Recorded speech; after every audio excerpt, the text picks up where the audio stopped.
sirna bulchiinsa Oromoo jabaa. SBOJ fi ragaa qabatamaa. SBOJ. Harka fuune kabajamtoota ilmaan Oromoo bakka jirtanitti hunda keessaniif nagaan Waaqayyoo isin waliin haa ta'uun jedha.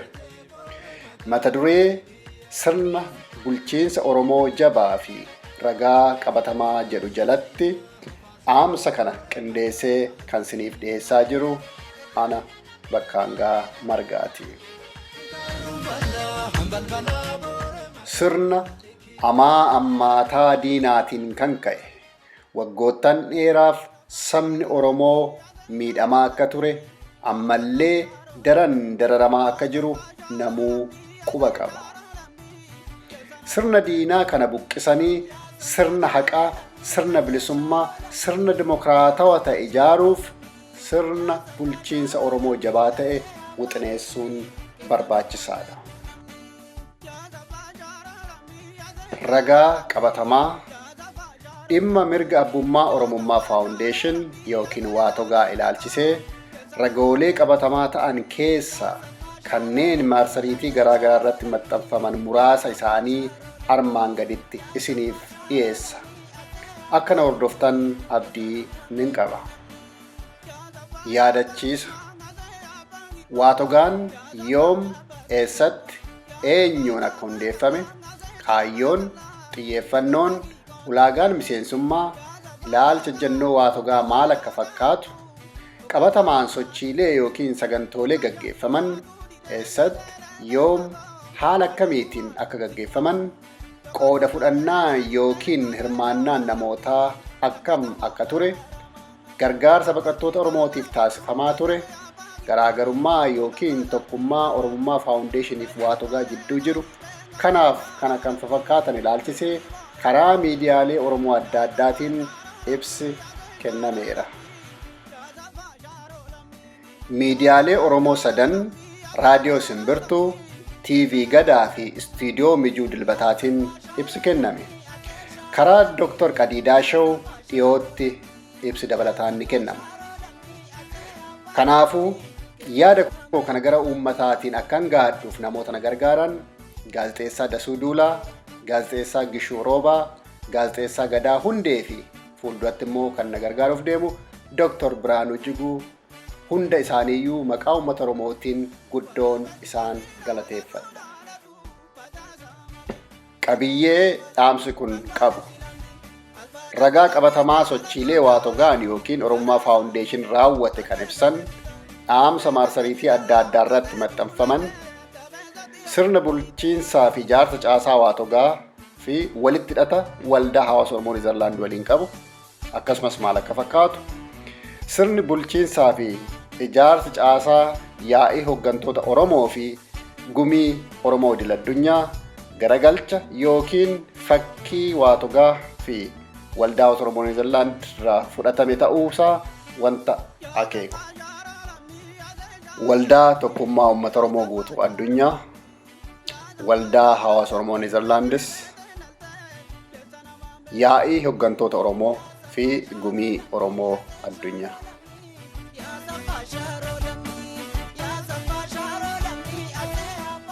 Ayyee kanatti aansuudhaan ragaa qabatamaa maarsariitii garaagaraa irraa waliin ilaalla. Kun maarsariitii Oromummaa Foundationii seerri Oromummaa WTUOGA irratti barreeffamee jira jechuudha. Bara 2009 kaasee onlaayinuma jira. Maarsariitiin argitan kun immoo Oromiyaa Times jedhama. Waamicha sagantaatu ture amajjii 9 bara 2010 jedha.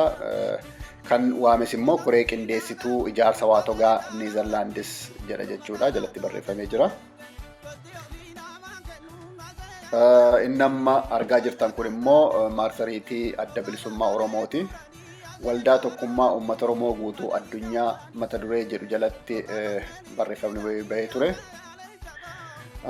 Inni kun immoo maarsariitii gadaa.com seeruma WTUOGAatu irra deebiidhaan maxxanfamee ture. Yeroon isaas yookiin barrisaa onkoloolessa 22 bara 2011 jedha. Kun immoo Feesbuukiidha. Feesbuuk irrattis kan seera WTUOGA maxxanfamedha. Kun Maarch 31 2011 jedha. Kun immoo Feesbuukii Oromummaa Faawundeeshinii yeroo adda addaa dhaamsa adda addaa irratti maxxanfamaa ture. Inni amma mul'atu kun immoo marsariitiidhuma Oromummaa Faawundeeshinii seeruma WTUOGA isa barreeffameet afaan Ingiliziitiin ka barreeffamedha. IOSA WTUOGA jechuun IOSAdha. International Unity of Oromo Society Association jedha. Bara 2009 kaasee hanga yoonaa online maxxanfamee jira jechuudha. Kuni marsariitii gadaa.com waltajjiin marii bilisaa Neezerlaandi keessatti gaggeeffame milkiin xumuramee jedha. Guyyaansaas bitootessa yookiin Maarchi 1 bara 2011 jedha. Gabaasni guutuu akkuma barreeffametti online jira. Yeroo Profeesar Margaa dhufan jechuudha. Dhumarratti Amsterdam WTUOGA Neezerlaandis jedha. Eenyu akka barreessillee maqaan barreeffamee jira jechuudha. Kun immoo Feesbuukii Oromummaa Faawundeeshinii yeroo adda addaa beeksisa adda addaa irratti maxxansaa ture. Kun yeroo adda addaa yeroo wanna tokko barreessuudha. Amma kun ayyaantu.com wanna tokko yogguun barreessu jala isaatti yeroo hundayyuu Oromummaa Faawundeeshin WTUOGA akka jedhu barreeffamee jira jechuudha. Yeroo hunda beeksisni akkuma itti fufetti jiraayyuu jechuudha. Feesbuukii Oromummaa Faawundeeshin. Kuni Google irratti yogguu WTUOGA yookiin Oromummaa Faawundeeshin jedhanii search godhan liinkii hedduutu ba'a jechuudha. Waa'ee Oromummaa WTUOGA, waa'ee Oromummaa Faawundeeshin kan ibsu jechuudha. Waggoottan dheeraaf haala kanaan marsariitii gubbaa online ture jechuudha. Egaa akkuma waliigalaatti armaan olitti wanti dhaggeeffataa turtan yookiin wanti yaanis ilaalaa turtan sirna bulchiinsa Oromoo hawaasummaadhaan ijaaruuf jecha maqaa WTUOGA waldaa tokkummaa uummata Oromoo guutuu addunyaa jedhuun sochii qabatamaa ta'e kan mul'isu ragaa qabatamaa marsariitii adda addaa irratti maxxanfamee kan jirudha. Amma immoo otoo gara mata duree biraatti hin darbiin dura karaa sirna hin qabnee fi karaa sirna qabu waliin haa ilaallu. Mee karaan sirna hin qabne maal fakkaata? Fakkeenyaaf otoo magaalaa guddoo isinitti dhiyaattee jiraattu keessa ibsaan tiraafikaa hundumtuu mallattoon tiraafikaa hundumtuu hojiin ala ta'ee karaan hundumtuu walumatti fulla'ee aspaaltiin dirree tokko taate konkolaachisaan garkamitti deema. Hundumtuu karaa dhumisatti fakkaate yookiin karaa dhumisatti dhiyaatu deema. Kana jechuun konkolaataa kumaatama hedduu bakka keessa shaamisutti bifa kanaan yoo deemame nagaan oolanii galuun iyyuu hedduu ulfaataadha. Amma immoo mee karaa sirna qabu haa ilaallu. Karaan sirna qabu ka bitaa deemu gara bitaatti, ka fuulduratti deemu gara fuulduraatti, kan gara mirgaatti goruudha jedhe gara mirgaatti, hundumtuu seeraan sirnaan taa'ee wanta jiruuf otoo walitti hin bu'iin hundumtuu nagaadhaan gara barbaadanitti deemuu jechuudha. Yeroo karaa konkolaataarraa gara karaa sirna bulchiinsa dhala namaatti as deebinu, sirni bulchiinsa dhala namaa karaa konkolaataa sana caala kan ibsaan itti baay'atu, kan karaan itti baay'atudha. Dhalli namaa kun fedhii adda addaa, dandeettii adda addaa, amala adda addaa, ogummaa adda addaa, ilaalcha adda addaa qaba.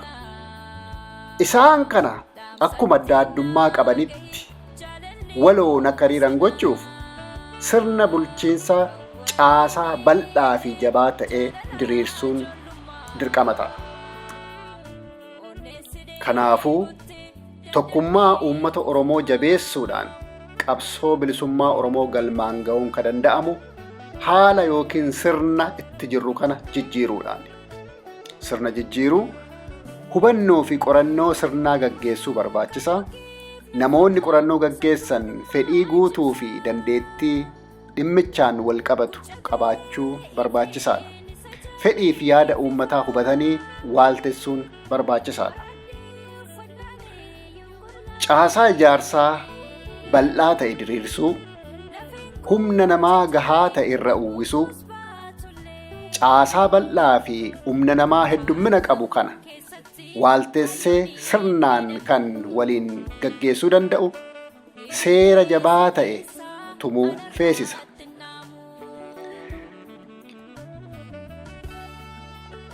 Haaluma kanaan mee ijaarsa caasaa waatogaa haa ilaallu. Xiyyeeffannoo dhimmoota adda addaa irratti kan caaseffamedha. Mirga namoomaa, gargaarsaaf diinagdee, aadaaf hawaasummaa, sabqunnamtii, qunnamtii addunyaa, herregaaf to'annoo, karooraaf gola gorsituu, dubartoota, dargaggoota, maanguddoota akkuma waliigalaatti saba Oromoo ijaaruu jedha.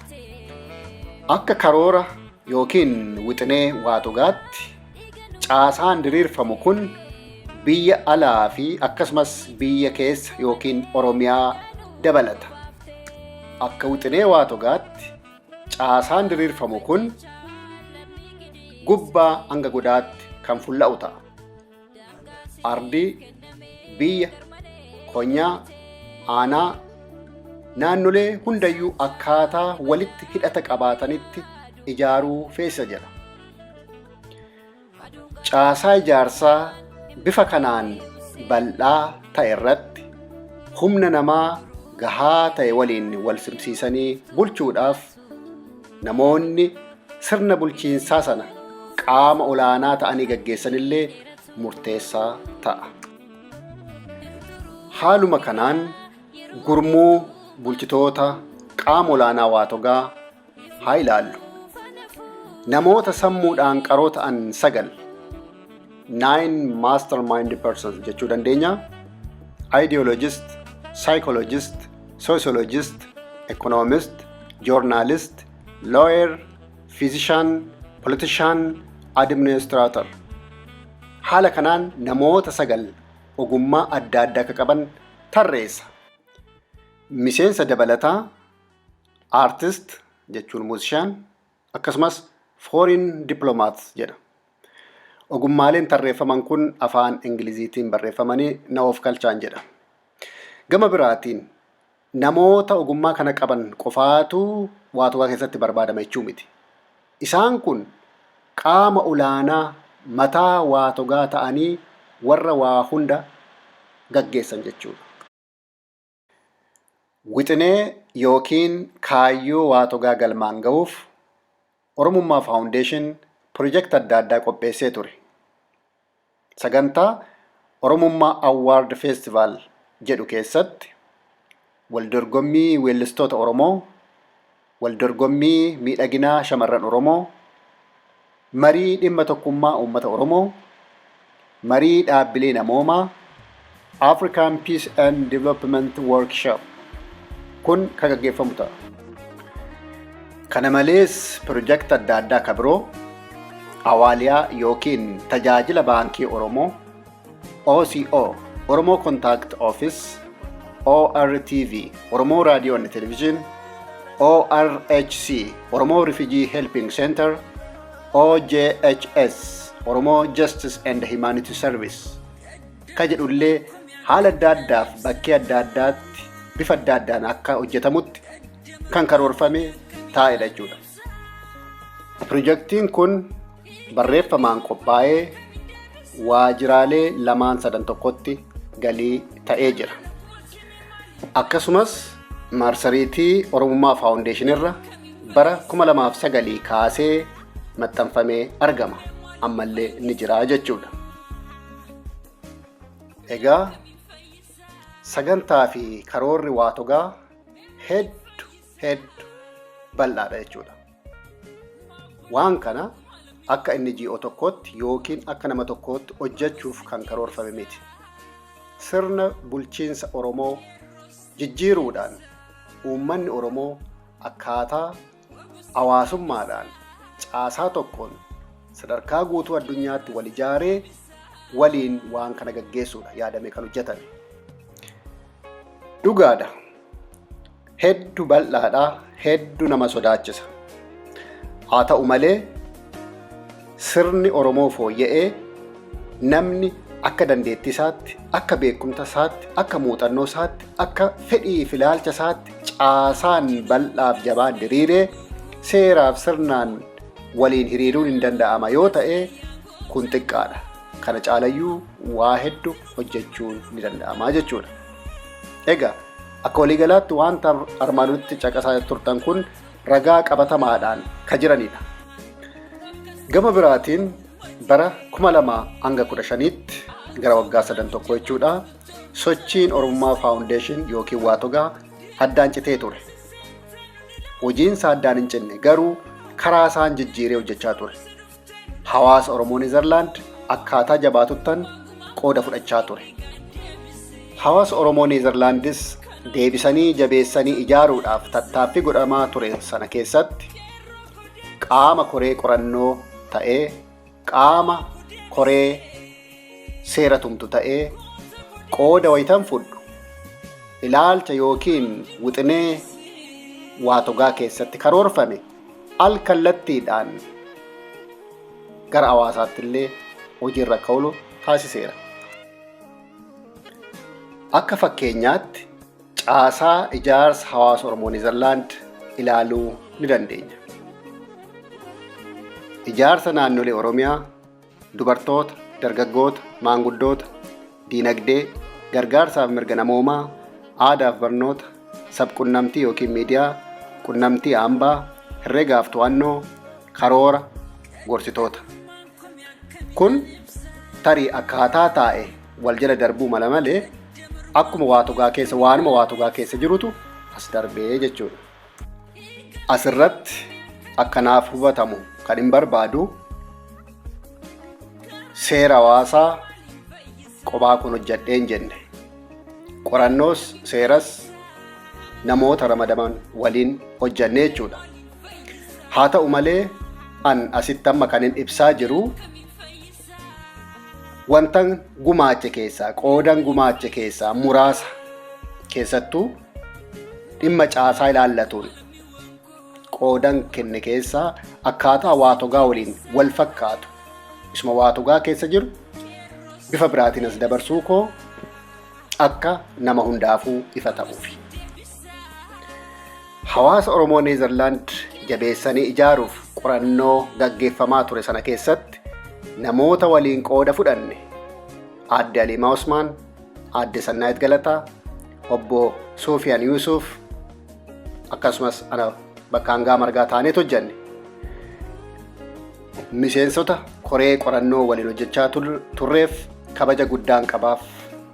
Otoo waliin gufachiisiin sirnaan uf kennanii mariidhaan wal hubannoodhaan qorannoo taasifametti hawaasni Oromoo Neezerlaand ciminaan akka fooyya'u taasifamee jira. Dizaayinni kun kan irra deddeebi'ee argisiisaa ture yeroo qorannoo goonu hawaasa Oromoo Neezerlaandis deebifnee jabeessuuf yeroo qorannoo goonu dizaayina hojjadhee koree qorannoof dhiyeesseedha jechuudha. Akkuma sirratti argitan kana caasaa 12tu jira. 12 qophaa hojjetu jechuudha. Gurmuu mataa isaanii qabu. Garuu gubbaatti immoo walitti hidhata qabu. Gama biraatiin miseensota gumiiti jechuudha.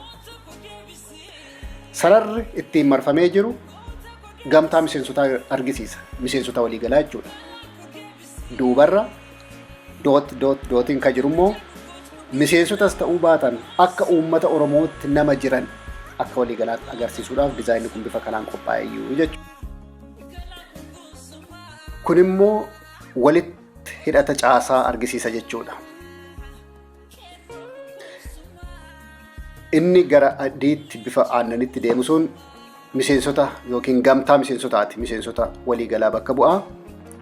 Inni magariisni gumii hawaasaa argisiisa. Ishiin diimtuun gubbaarra jirtu immoo koree hojii raawwachiiftuu argisiisa jechuudha. Kana jechuun miseensi hawaasichaa walitti hidhata sadiin caaseffamee jechuudha. Egaa akkuma dura jedhe qorannoon bal'aatu gaggeeffame sana guutuu isaa miti kan dubbataa jiru. Waa'ee caasaa walitti hidhataa fi bal'ina caasaa jiru akkamitti haala kamiin akka hojjetame agarsiisuuf. Egaa wanta hojjetame kana gara uummataatti dhiyeessinee uummanni illee qorannoo bal'inaan bilchinaan gaggeeffame sanatti gammadee wanta sisirratu xiqqoo nuuf dhaaman jechuudha. Kunis caasaa bal'isuun keessan gaariidha, garuu akka malee heddummaate xiqqoo irraa hir'isa. Humna namaas heddummeessuun keessan gaariidha, garuu akka malee heddummaate xiqqoo ishii irraa hir'isa jedhan. Akkasumas nama dabaladhaati seeruma waliigalaayyuu tumaa fidaa dirqama jedhu uummanni nuu kenne jechuudha. Sanumaan wal qabatee namoota 3 gara koree qorannoo keenyaatti daballe jechuudha. Obbo Garasuu Tufaa, Obbo Ahmed Gishee akkasumas Obbo Maatiyoos Booboo jechuudha. Koree qorannootti namoonni 3 kun dabalamanii waliin seera waliigalaa immoo tumnee jechuudha. Heddummina caasaa fi yookiin bal'ina caasaa fi heddummina namoota gumiis xiqquma xiqqoo irraa hir'ifne jechuudha. Duraan koreen qorannoo gumii gara nama 40 akka ta'u kaa'ee sana booda gara 30tti gadi buufne. Caasaan hojii immoo 12 kaa'ameeyyuu gara boodaa 8tti akka ta'u akkasumas to'annoo dabalatee 9 akka ta'u taasifame jechuudha. Kana jechuun waan xiqqoo xiqqoo wayii irraa sirreeffame yookiin idiit taasifame jechuudha. Duraan dizaayinni akkana ture, booda immoo xiqquma akkanatti fooyyessine jechuudha. Kabiraa caasaan haala kana ture 3 ture, booda immoo to'annoo kophaa haa ba'u jedhamee haala kanaan 4 ta'ee jechuudha. Ishiin cuquliisni sun arfaffaadha jechuudha. Gama biraatiin qabxiilee lamaan tokko toon tuqiin bira darbuu kan hin feene tokko waa'ee barcuma yuubaati. Dameelee hunda duuba gorsitoon maanguddoonni jiraachuun barbaachisaadha. Haala kanaan maanguddoonni muudamanii hojiirra akka oolu taasifamee ture. Garuu sana booda keessaa akka hafu taasisaniiru. Qabxii kabiraa otoo hin tuqiin irra darbuu kan hin barbaanne waa'ee yaada uumtotaati. Namoota yaada uumuu danda'an, yaada dinagdee, yaada ijaarsaa, yaada dippiloomaasii, yaada garaagaraa jechuudha. Yeroo adda addaa wanta barbaadamutti qorannoo kan gaggeessuu danda'an yookiin seera tumuu kan danda'an namoota dandeettii akkasii qaban gurmuu tokko akka walitti qabnu akka ijaarru barreeffamaan yaada dhiyeesseen ture. Gurmuu kanaan yaada uumtota yookiin immoo think tank and policy makers akka jechuu dandeenyullee walumaan akeekeen ture. Garuu kunis yeroodhaaf hojiirra hin oolle. Asirratti waa'ee dhimma barcuma yuubaa akkasumas garee think tank and policy makers akka hojiirra oolu yaada dhiyeessee tattaaffii godhee hojiirra otoon waliin hafee isa jedhu kana maaliif asirratti dhiyeessuun barbaachise jechuu maltu. Gaaffii bareeda. Wantin akkasitti ibsaa jiruuf yaadota akkasitti adda ta'an kanaan dura hawaasa keessatti yookiin siyaasa keessatti tajaajila kennaan turre kanin waatogaa keessatti hojiirra oolchuuf qorachaa xiinxalaa itti yaadaa baheen gara waldaa hawaasa Oromoo Niizerlaanditti illee fidee akka hojiirra oolu tattaafachaa ture jechuu kooti. Qabxiileen kun waatogaa keessa illee ni jiru jechuudha. Sana kanaaf hubattaniif. Dhimma hawaasa Oromoo Niizerlaand asxaadhuma hawaasa Oromoo Niizerlaandiin xumuruu barbaada. Asxaan argitan kun asxaa hawaasa Oromoo Niizerlaandii hiikaa sirnaa ta'e qaba jechuudha. Manni fuuldura irraa mul'atu kun galma walooti. Seera waloo waliin tumanne jechuudha. Galma duuba odaatu jira. Odaan maal akka ta'e nama hundaafuu ifa. Oromoo bakka bu'aa saba Oromoo agarsiisuu fi odaa duuba biiftuu qara 8tu jira. Qarri tokko mana duuba mana tusindeesse. Qarri 8 kun caasaa hojiilee garaagaraa 8 argisiisa jechuudha. Caasaan 8 hojii adda addaa qobuma qobaa hojjeta jechuudha. Qara biiftuu fuuldura urjii 3 jira jechuudha. Kana jechuun gurmuu adda addaa jechuudha. Gurmuun tokko waanuma isa laallatu hojjeta, gurmuun tokkos waanuma isa laallatu hojjeta. Hundumtuu akkasitti qobaa jechuudha. Garuu dura taa'aan isaanii kan gurmuu hundumaa dura taa'aan isaanii ol dhufeet koree hojii raawwachiiftuu ta'a jechuudha. Gama biraatiin mana jala urjii 3tu jira. Tokko balbalarra, tokko lamaan immoo bitaaf mirgaa urjii 3. Isaan kun to'annoodha. Galma akka hin jigne, seerra akka hin jigne to'atan jechuudha. Kabiraa galmaan olitti jechuun fiixee utubaan olitti urjii 3tu mul'ata. Urjiin 3 dura taa'aa, ittaana dura taa'aa, barreessaa argisiisa. To'annoon jalaan seerra akka hin jigne eegaa. Isaan kun immoo bulchitoota jechuudha. Hin bulchu jechuudha. Seera sanaan namni akka bulu hogganu jechuudha. Egaa haala kanaan bifa ergaa qabuun, bifa caasaa argisiisuun aasxaa kana qopheessuuf illee yeroo dheeraa natti fudhatee ture jechuudha. Yeroo ammaa kana garuu caasaan hawaasa Oromoo Niizerlaand haala kanaan miti kan hojjetaa jiru. Dhagge tokko keessaa wanti irratti hin fooyyessinedhanii waa keessaa irratti caasicha amma haala kanaan hin jiru jechuudha.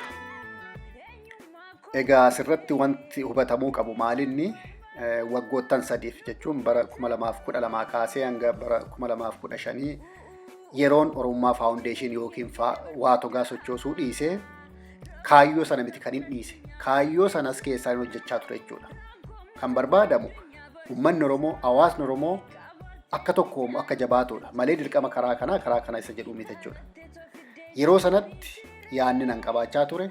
Haala kanaan seera hawaasa Oromoo Niizerlaand haala kanaan caasaa kanaatiin yoo fooyyessine bifuma wal fakkaatuun hawaasa Oromoo biyya adda addaa keessa jiran keessattuu ho'a hawaasa Oromoo Awurooppaa haala kanaan ijaarraa yaada jedhuun qabaachaa ture. Haa ta'u malee egaa hundumtuu akka yaadanitti hin ta'u. Amma afaan akkuma miseensaatti qooda fudhachuun ala akka hogganaatti wanti hawaasa keessaa gaggeessu hin jiru. Akkana fakkaata. Wanti hedduu nama gammachiisu qorannoon booda yookiin seerri akka haaraatti dabaleen booda hawaasni Oromoo Niizerlaandis hawaasa Oromoo gara biraa jiran caala hedduu hawaasa cimaadha. Garee tokko yookiin garee wayii qabatee miti. Akkuma jirutti gareen hundumtuu walumaan hojjetaa jira jechuudha. Yoon dogoggoruu baadhee caasaa haala kanaan qindaa'ee bal'inaaf istiraakcharii adda addaan qophaa'ee hawaasni Oromoo biyya adda addaa jiru waan akkanatti fayyadamaa jiru natti hin fakkaatu. Tarii erga nuti caasaa akkasii bal'ifne gara biraattis dubbiin bal'achuu danda'a. Maaliifin iimeela gara nama 100 olitti ergaa turre Niizerlaand keessatti. Karaa tokkoon karaa adda addaatiin nama biyya biraa jiru qaqqabuu danda'a jechuudha. Amma gaa dubbiin galcha qabdidhamaa gara ijoo dubbii kootti deebi'eetan dubbii koo uduunfuu yaala. Waan hin danda'amne dhugaa raawwatame tokko tolus badus jaallatamus jibbamus guddatus xiqqaatus raawwatamuu isaaf ragaan qabatamaa otoo jiruu dhoksuu yaaluun waan hin danda'amnedha. Wanti raawwatame martinuu seenaadha. Yaa'ii hoggantoota Oromoo fi gumii Oromoo idil addunyaa moggaafama jedhuun qaamoleen socho'aa jiran lameen dhugaa Oromummaa Faawundeeshin yookiin WTUOGAan raawwate kan mirkaneessu ragaa qabatamaa hedduu otoo jiruu dalagaalee waggoottan 10f gaggeeffaman dhoksuuf yaalaa jiru. Garuu waan hin danda'amnedha. Qaama seenaa Oromoo wanti Oromummaa Faawundeeshin yookiin WTUOGA'n raawwate qaama seenaa Oromooti.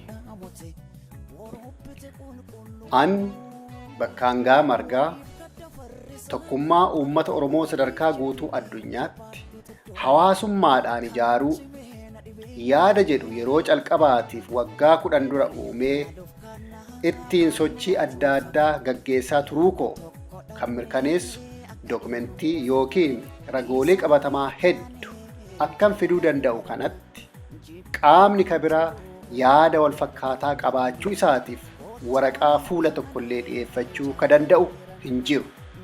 Abbaan tokko maqa. Tarii dokumentii waggaa 2 as ka qopheessan wayii qabaachuu yookiin fiduu danda'u ta'a.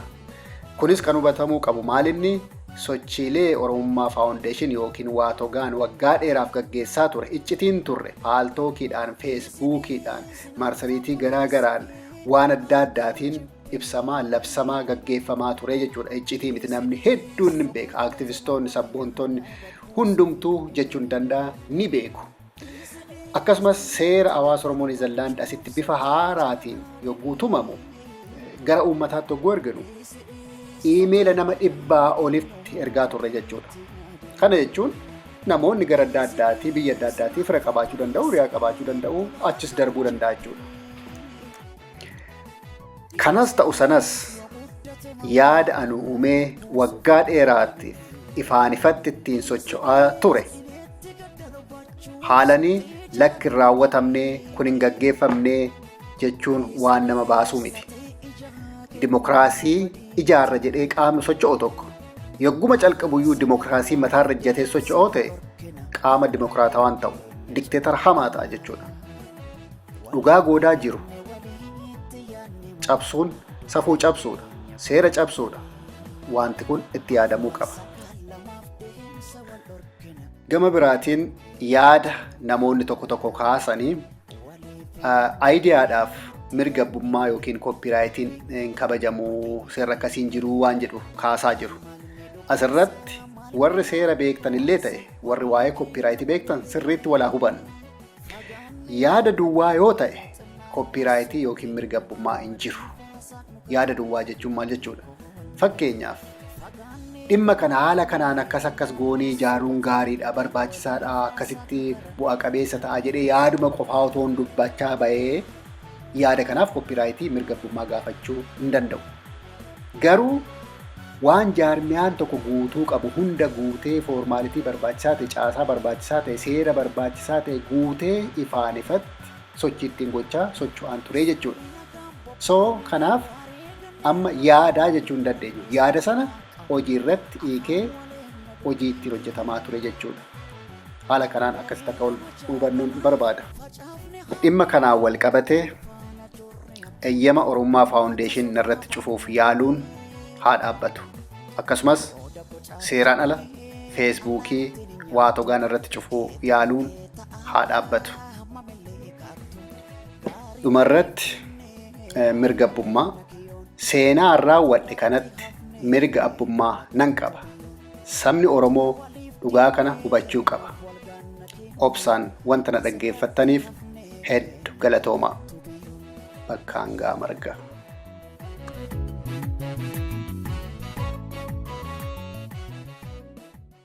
Colfine